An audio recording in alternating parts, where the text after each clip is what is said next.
Hello, everyone, and welcome to this episode of Rant About Film. This week we're going to be talking about Pixar's new film, Toy Story 3.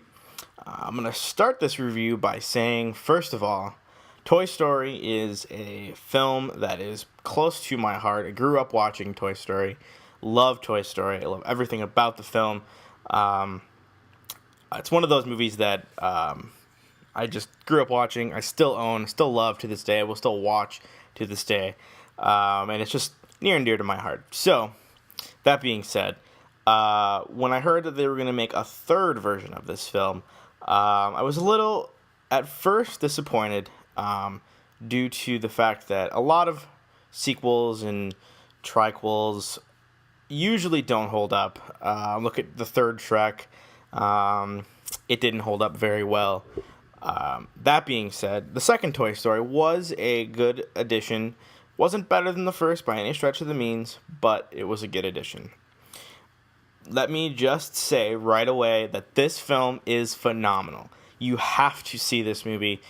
Even if you are not a fan of the Toy Story franchise or don't know the Toy Story franchise, it doesn't matter. And that's what's great about Pixar is they don't require you to see their other movies.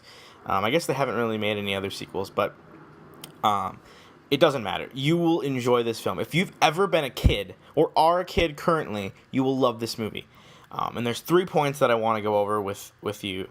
The first point is the 3D. As you may have seen, I have written reviews, well, not reviews, but written rants about 3D technology and how it is in the theaters and how I feel it's just not worth it and it isn't good. There is, as you saw earlier this week, I posted a review of Pixar's short, Day and Night, about how I thought that it was the first film that I've ever seen that made 3D worth it. It being a short film, but still. Toy Story 3 continues. The 3D in this movie doesn't feel hodgepodged in with Shrek, another animated movie in 3D. It still didn't feel right. There was something that was wrong with it. It was very bland, and you couldn't. The thing that I hate about the glasses when you wear them, they make everything dark, and a lot of the color then gets washed away by that grayness, by that gray tint that's on the glasses. And Toy Story, that doesn't happen. You really feel immersed in the world. It makes 3D worth it. This is how 3D should be done in the future. I cannot express that enough. Every filmmaker should watch this and go, that is how 3D needs to be done, and do it in their films. And ask no questions about it. You need to see this movie in 3D. If you see it, pay the extra money. It is totally worth it. Second thing I wanted to talk about is if you are a fan of the original films and you love the original films, there are so many things in this. The intro sequence is definitely a nod to the fans of the original film. You will be able to recite the lines word by word from the opening sequence in Toy Story 3 because it's I won't get into details, but you will love it. There are so many things throughout this story that are from the first and second movie that you'll see in this movie and you'll really enjoy, and it's really nice to see that being put into this movie. And that kind of brings me into the third thing that I wanted to talk about this story being it's a very emotional, especially into the ending of this film. You really get to feel that this is going to be the last Toy Story. And I don't say that like that would be a bad thing to make a new one, but you really do get to feel that this is going to be the last time that we ever see these characters. And it's a very almost emotional experience. Not almost, it is an emotional experience. Getting to see these characters for the last time. As you know, the story is Andy's going to college, and he, is getting rid of the toys and what's going to happen to them.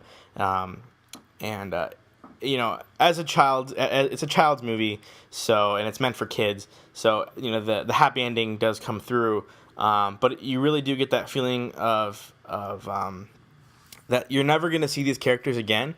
And for somebody who loves the movie like myself, it really was kind of sad. It was very, very sad at the end because we're never going to get to see these characters again.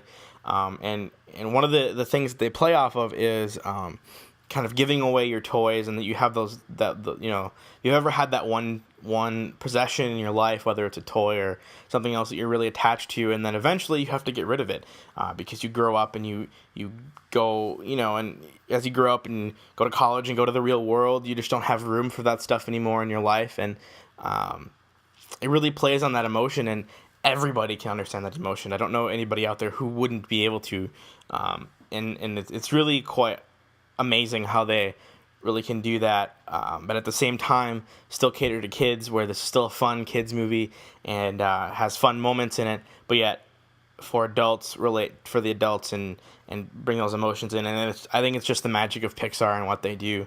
They've never made a bad movie. If you go back and look at all the Pixar movies, they've never ever made a bad movie, and that's a tip of the hat to Pixar. So definitely I recommend this weekend you go out and see Toy Story. If you're a kid, if you're not a kid, if you're an adult, if you just want to go see a great movie, throw aside that this is animated. You have to look back at the first Toy Story, and it's one of the first films that was animated that was considered along the same lines as live action films. And this Toy Story keeps that same reputation going. So definitely, I highly recommend it. I give Toy Story an easy 10 out of 10. It is the definition of a perfect movie. Definitely the best movie I've seen so far this summer.